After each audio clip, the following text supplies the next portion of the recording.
The dining facility at Forward Operating Base Sentinel was supposed to be the safest place on the entire base, a place where soldiers came to eat, decompress, and forget for a moment that they were in a war zone. When Sienna Murphy took her shift as the morning cook, serving breakfast to 200 hungry soldiers, nobody paid her much attention beyond complimenting her pancakes and thanking her for the coffee. She was just the cook, the quiet woman in the kitchen whites and apron who showed up at 0400 every morning to prep meals. Then, 37 heavily armed militants breached the base perimeter at dawn, moving systematically toward the command center, and they made a critical tactical error. They decided the dining facility was a soft target they could secure quickly. What they found instead was a Navy SEAL who'd been cooking breakfast in an apron while her rifle hung on a hook 3 feet away. Some people served meals, others served justice. Sienna Murphy was about to serve both. Sienna Murphy was 31 years old and had been a Navy SEAL for 8 years before an injury during a high-altitude parachute insertion had damaged her knee badly enough to take her off the active operational roster. The injury had healed enough for normal duty, but not enough for the demanding physical requirements of SEAL team operations, the endless running, the heavy ruck marches, the explosive movements that elite operators needed. Rather than accept a medical discharge, she'd requested a transfer to support duties. The Navy had been confused. SEALs didn't typically request assignment to support roles. But Sienna had been clear. She wanted to stay in the military, stay deployed, stay useful. If she couldn't be an operator anymore, she'd find another way to contribute. That's how she'd ended up as a cook at Forward Operating Base Sentinel in eastern Afghanistan, a remote installation near the Pakistan border that housed approximately 300 coalition personnel conducting operations against Taliban and other militant groups in the region. The assignment had raised eyebrows throughout her chain of command. A decorated SEAL with 8 years of combat operations volunteering to work in a dining facility? It seemed like either a waste of talent or a sign that her injury was worse than medical reports indicated. But Sienna had her reasons. FOB Sentinel was small enough that everyone knew everyone, isolated enough that supplies and personnel rotations were infrequent, and active enough that attacks on the base were a regular occurrence. She'd spent 8 years hunting enemies in the mountains and valleys of Afghanistan. Now she was on a base that those same enemies regularly tried to attack. Different job, same war, still useful. Plus, she genuinely enjoyed cooking. Growing up in Louisiana, she'd learned to cook from her grandmother, proper Cajun cooking that required patience, skill, and attention to detail. The Army might serve institutional food to its soldiers, but Sienna figured she could at least make it taste better than the usual military fare. The dining facility at FOB Sentinel was a semi-permanent structure, concrete walls, reinforced roof, large enough to feed 200 people per meal service. Sienna ran the morning shift, starting at 0400 to prep breakfast for soldiers who needed to eat before going on patrol or standing duty. She had 3 soldiers assigned to help her, 2 young privates who handled serving and cleanup, and a specialist who managed logistics and supply. All 3 were competent workers who'd initially been surprised to discover their supervisor was a former SEAL, then quickly learned that she ran her kitchen with the same discipline and efficiency she'd applied to combat operations. Everything in the kitchen has a specific place, she'd explained during their first week together. Everything gets cleaned immediately after use. Mise en place, everything in its place, isn't just a cooking technique, it's an operational mindset. When things go wrong, you don't want to be searching for equipment or supplies. Her team had nodded, not fully understanding why a cook was talking like they were preparing for combat. They'd learn. The morning of the attack started like every other morning. Sienna arrived at 0400, turned on the lights, fired up the grills and ovens, and began prepping for the breakfast service that would start at 0630. Eggs, bacon, sausage, pancakes, hash browns, the standard fare that soldiers expected and appreciated. She worked with practiced efficiency, moving through the kitchen with the economy of motion that came from thousands of hours of training. Her apron was standard kitchen issue, white with grease stains that wouldn't come out despite repeated washing. Her kitchen whites were comfortable and functional. Her hair was pulled back in a tight bun that kept it out of the food and out of her way. What wasn't standard was the M4A1 carbine hanging on a hook near the prep station, loaded with a 30-round magazine and 2 spare magazines in a pouch beside it. The weapon was technically against regulations in the dining facility. Weapons were supposed to be cleared and stored in the armory, except during patrols or guard duty. But Sienna had gotten special permission from the base commander, a pragmatic officer who'd read her service record and understood that having an experienced SEAL on the base was an asset, even if she was currently assigned to cooking duties. The compromise had been that she could keep her weapon in the kitchen as long as it remained secured and only she had access to it. "You really think you're going to need that rifle while making pancakes?" one of her kitchen assistants had asked during the first week. "Hope not," Sienna had replied, "but hope isn't a strategy. Better to have it and not need it than need it and not have it."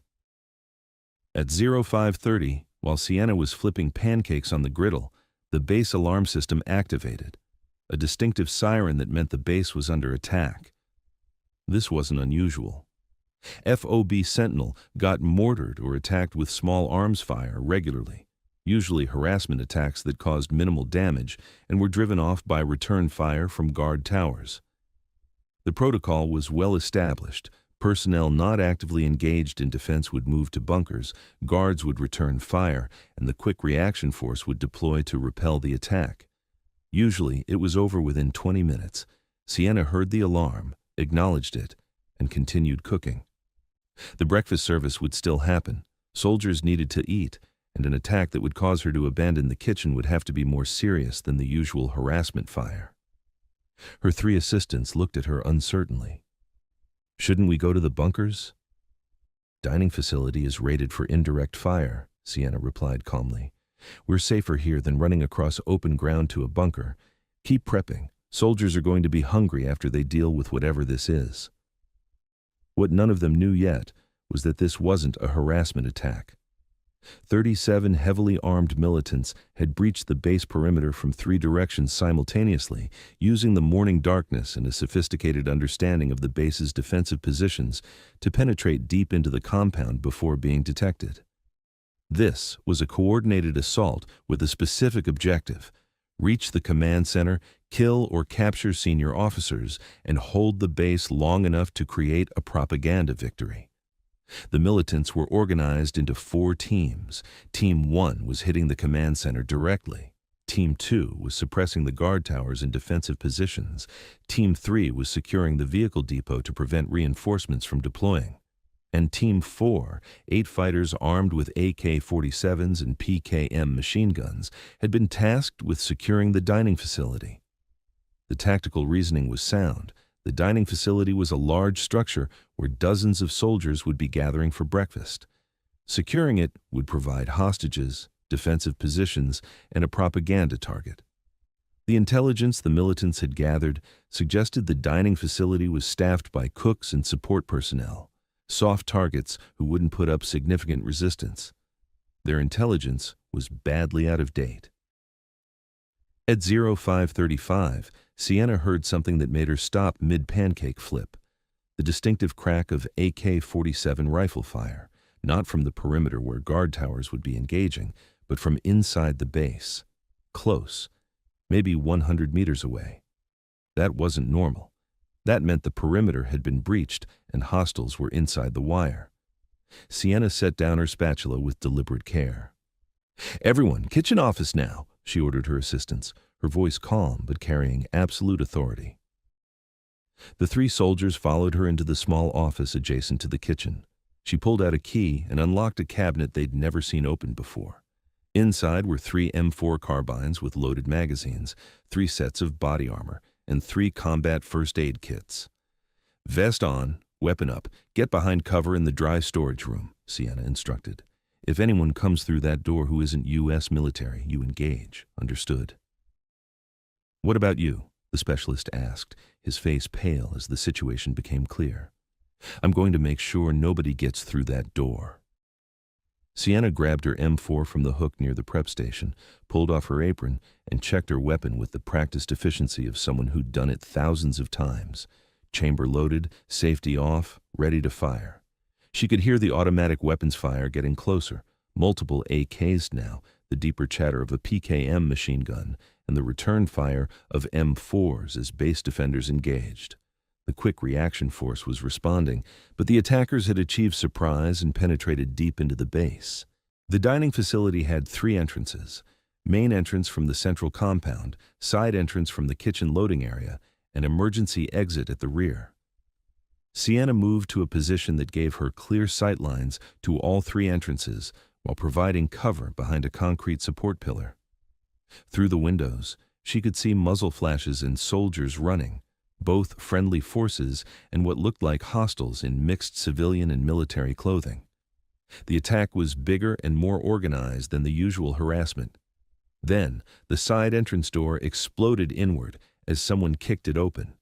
2 men in chest rigs carrying AK-47s rushed through, clearly expecting to find unarmed kitchen staff they could quickly overwhelm.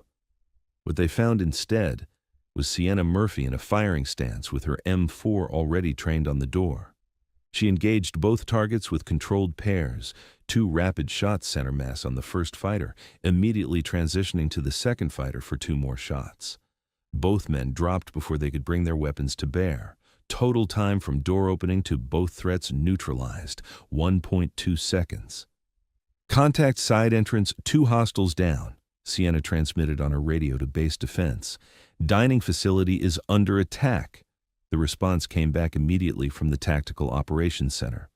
All personnel, dining facility is under assault. Defenders hold position. QRF is responding. 3 more fighters rushed through the side entrance, firing wildly as they came. Sienna was already behind cover, concrete absorbing the 7.62 millimeter rounds from their AKs. She waited for a pause in their fire, then leaned out and engaged. Controlled bursts of 3 to 4 rounds per target, working left to right across the threat line. The first fighter went down. The second took cover behind a prep table and returned fire. The third was moving to flank when Sienna adjusted her aim and put 4 rounds through the table. The second fighter was hiding behind. The 5.56 millimeter rounds from her M4 punched through the thin metal and dropped him. The third fighter realized he was alone and tried to retreat back through the door. Sienna shot him in the back as he fled. No mercy, no hesitation. This was combat, not a sport.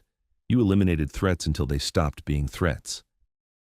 5 hostiles down, side entrance, she transmitted. They're trying to breach the dining facility in force. Her tactical radio crackled. Sienna, this is TOC. We have eyes on your position via security cameras. Estimate 8 to 10 more hostiles converging on your location. They're treating the DFAC as a priority target. Can you hold? Sienna checked her ammunition. She'd fired approximately 20 rounds, had 10 left in her current magazine, plus 2 spare 30-round magazines. 60-plus rounds total against 8 to 10 attackers who didn't know what they were facing. I can hold, she transmitted, but I could use some backup when QRF is available. QRF is engaged at Command Center. You're on your own for approximately 10 minutes, against multiple hostiles, while protecting 3 non-combat soldiers hiding in the storage room and preventing the enemy from securing a major facility. Understood. Murphy out. Sienna moved to a new firing position. Staying in one location was how you got killed. She took cover behind the serving line, which provided both concealment and good fields of fire toward all 3 entrances. The main entrance door burst open. 4 fighters rushed in, moving in a tactical stack that suggested some military training. They immediately began taking cover behind tables and food service equipment, scanning for targets. Sienna let them commit to the room, let them think they'd entered an undefended space. Then, she opened fire from an angle they hadn't cleared, shooting from beside and slightly behind them, eliminating the rear men in their stack first, then working forward. The tactical principle was simple. Kill the people in back first, so the people in front don't immediately realize they're being engaged from behind. By the time the lead fighter understood what was happening, 3 of his teammates were already down, and Sienna was transitioning to engage him. He managed to return fire, his AK spitting rounds that impacted the serving line inches from Sienna's position. She dropped below the line, moved 3 feet to the right, popped back up, and put 5 rounds into him before he could adjust his aim. 4 more down, main entrance, she transmitted, changing magazines with practice speed. Her hands moved automatically. Release empty mag, insert fresh mag, tap bottom to seat it, chamber check, ready to fire. 2 seconds from empty to loaded. The automatic weapons fire outside the dining facility had intensified. She could hear US M4s engaging, the heavier thump of M240 machine guns, and the distinctive whoosh of an AT-4 anti-tank rocket being fired at something. The base defenders were fighting hard, but the attackers had numbers and surprise. 2 fighters appeared at the emergency exit, trying to breach from a direction they thought would be undefended. Sienna had anticipated this. She'd positioned herself to cover all 3 entrances precisely because attackers would try multiple entry points. She engaged them as they came through the door, controlled bursts that dropped both before they could establish defensive positions inside the facility. 11 hostiles down. Her rifle was performing flawlessly. She'd maintained it herself, knowing that weapon reliability in combat was the difference between life and death. Every shot was going exactly where she aimed it. Every transition between targets was smooth and efficient, muscle memory from thousands of hours of training taking over while her conscious mind focused on tactical decisions. Where would they attack from next? How many more were coming? How long until the QRF could disengage from the command center fight and reinforce her position? The answer to the last question came faster than expected. She heard the distinctive crack of M4s getting closer, the shouts of American voices coordinating movement. The QRF was pushing toward her position, but the attackers were making one more push. 3 fighters rushed the main entrance simultaneously, while 2 more came through the side entrance, a coordinated assault trying to overwhelm her with multiple threats from multiple directions. Sienna made a tactical calculation. The 3 at the main entrance were the primary threat. More of them, more firepower. She engaged them first, putting controlled bursts into each fighter, working through the target set with mechanical efficiency. The 2 from the side entrance were firing now, their rounds cracking past her position. 1 round tugged at her sleeve. Another sparked off the metal serving line inches from her head. She dropped to prone position, reducing her profile, and engaged the side entrance fighters from the low angle they weren't expecting. Both went down. Then, silence.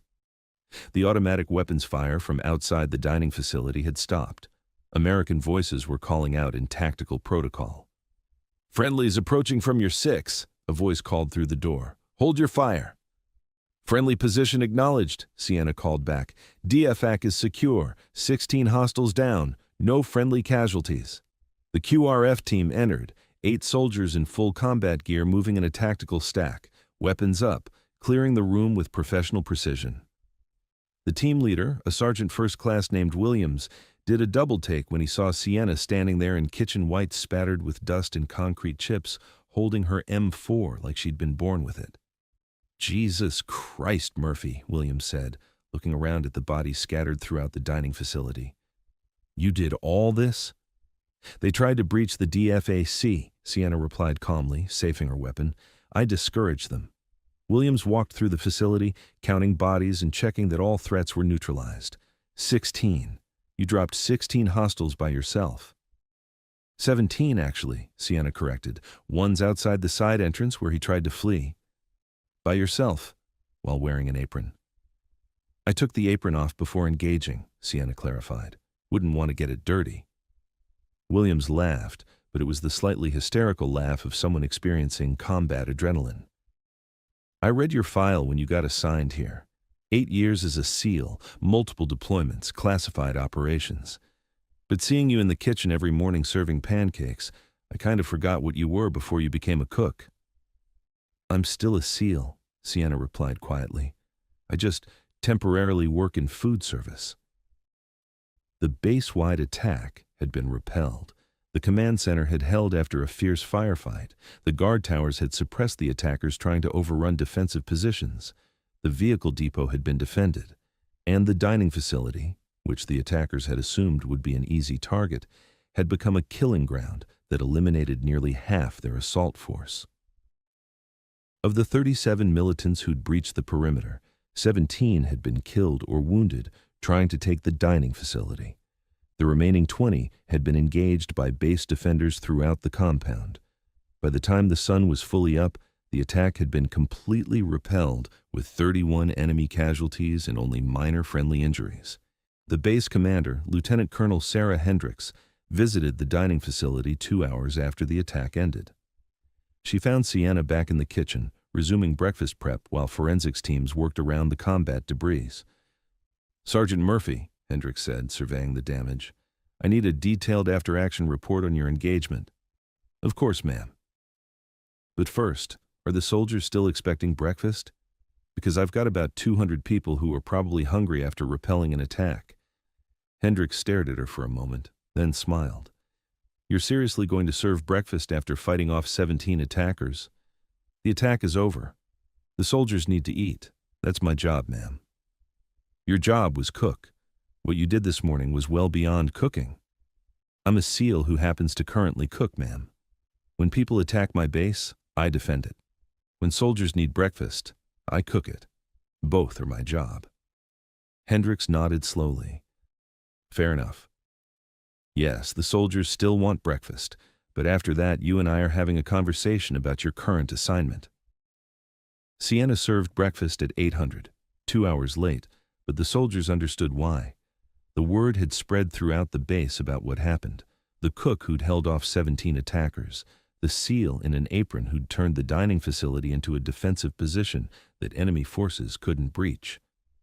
Soldiers came through the serving line with new appreciation for the woman serving their pancakes and eggs.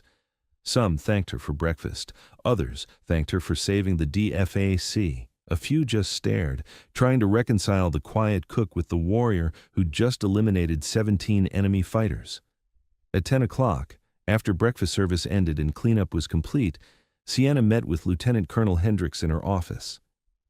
"I've reviewed the security footage from the dining facility cameras," Hendricks began. "Your performance was exceptional, doesn't begin to cover it. Professional, efficient, lethal. You defended a major facility against overwhelming numbers and did it without taking a single casualty." "I was in a defensive position with good fields of fire, ma'am. They were attacking a prepared defender who knew the terrain. Tactical advantage was on my side." "Tactical advantage doesn't pull off 17 eliminations in 10 minutes. Skill does, training does, experience does." Hendricks pulled out a file. "I'm recommending you for the Silver Star for your actions this morning, and I'm also recommending that we reconsider your current assignment." "Ma'am, I requested the cooking assignment." "I know you did. And I approved it because you'd earned the right to choose your duty after your injury took you off operational status. But Sienna, you're too valuable to have serving pancakes when you could be serving in a capacity that uses your actual skills." "With respect, ma'am, I am using my skills. I fed 200 soldiers this morning.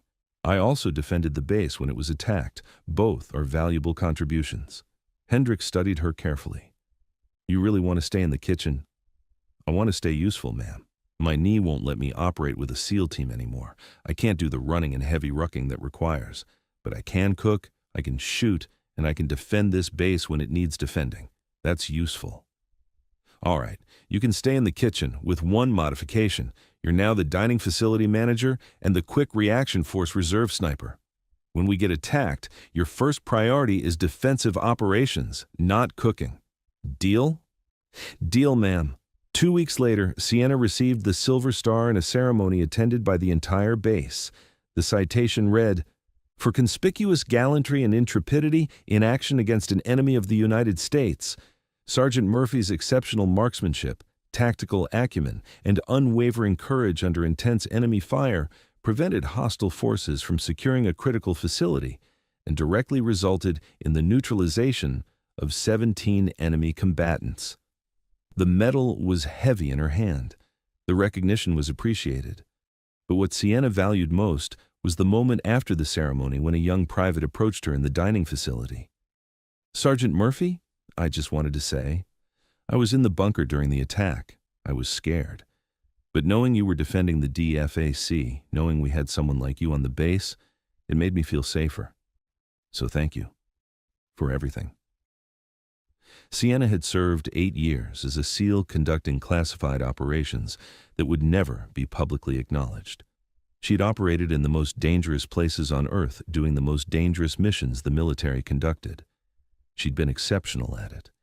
And then an injury had taken that away, forcing her to find a new way to serve.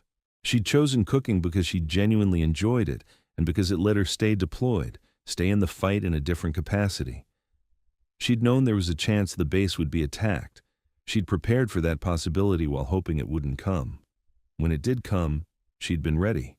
And she'd proven that being a cook didn't mean being defenseless, that a knee injury might take you off operational teams, but it didn't take away your training, your skills, or your warrior mindset.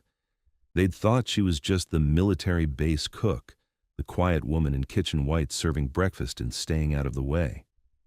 Until an enemy team attacked and met a Navy SEAL in an apron who reminded them that some people serve meals and some people serve justice, and the truly exceptional do both. Sienna Murphy went back to cooking the next day, back to 0400 wake-ups and prepping breakfast, back to serving soldiers who appreciated good food and now appreciated the person making it. But her rifle stayed on the hook near the prep station, loaded, ready just in case, because hope wasn't a strategy, and the best defenders were the ones nobody expected. 6 months later, a new group of soldiers rotated into FOB Sentinel. During their first breakfast, a young lieutenant watched Sienna serving pancakes and asked his platoon sergeant, "Who's the cook?" The sergeant, a veteran who'd been on base during the attack, smiled. "That's Sergeant Murphy, former SEAL. She held off 17 attackers right here in this dining facility while making breakfast." The lieutenant looked skeptical. "The cook is a former SEAL?" "No, sir," the sergeant corrected. "She's a SEAL who happens to cook." "There's a difference. And if this base ever gets attacked again, you'll be damn grateful she's the one standing between the enemy and your breakfast." Sienna overheard the conversation and smiled to herself while flipping pancakes. Some people never stopped being warriors. They just found different ways to serve. And sometimes, the most dangerous person on the entire base was the one wearing an apron. Years later, after Sienna had rotated back to the States and eventually retired from the Navy, she opened a small restaurant in her hometown of New Orleans. The place became known for exceptional Cajun cooking and a quiet owner who never talked much about her military service. But above the kitchen door, mounted in a frame, hung a Silver Star medal and a photograph. Sienna in kitchen whites, holding an M4 rifle, standing in the FOB Sentinel dining facility the morning after the attack. Regular customers would ask about it. She'd smile and say simply, "I used to cook in some interesting places." What she never said was that some skills, discipline, precision, the ability to perform under pressure, transferred perfectly from combat to cooking. Both required excellence. Both required dedication. Both were forms of service. She'd been a warrior who learned to cook, then a cook who remembered how to fight. Now she was both, and that was enough. One evening, a young woman in Navy uniform came into the restaurant. She stared at the photograph for a long moment, then approached Sienna. "You're the Sienna Murphy? The SEAL who defended the dining facility?" "I am. Can I get you something to eat?" "I'm about to start SEAL training. Everyone told me it was impossible for women. Then I read about what you did, both as an operator and after your injury. You proved we belong there." Sienna set down her spatula and looked the young woman in the eyes. "You don't need to prove you belong. You just need to earn it like everyone else. Now sit down. Warriors eat free here." As the young woman ate, Sienna returned to her kitchen, moving through prep work with the same efficiency she'd once applied to combat operations. Through the service window, she could see the aspiring SEAL studying the photograph on the wall, probably imagining her own future in the teams. Sienna remembered being that young, that determined, that hungry to prove herself. She remembered the doubters, the skeptics, the people who said women couldn't do what she'd done. She'd proven them wrong through performance, not arguments. The injury that had ended her operational career had felt like the end of everything. Instead, it had taught her that warriors didn't stop being warriors just because they couldn't do one specific job anymore. They adapted.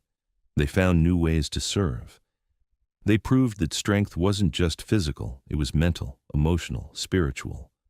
Some people defined themselves by what they could no longer do. Sienna had defined herself by what she could still contribute, and that had made all the difference. Thanks for watching. Every woman has a story worth telling. Join us to hear them all.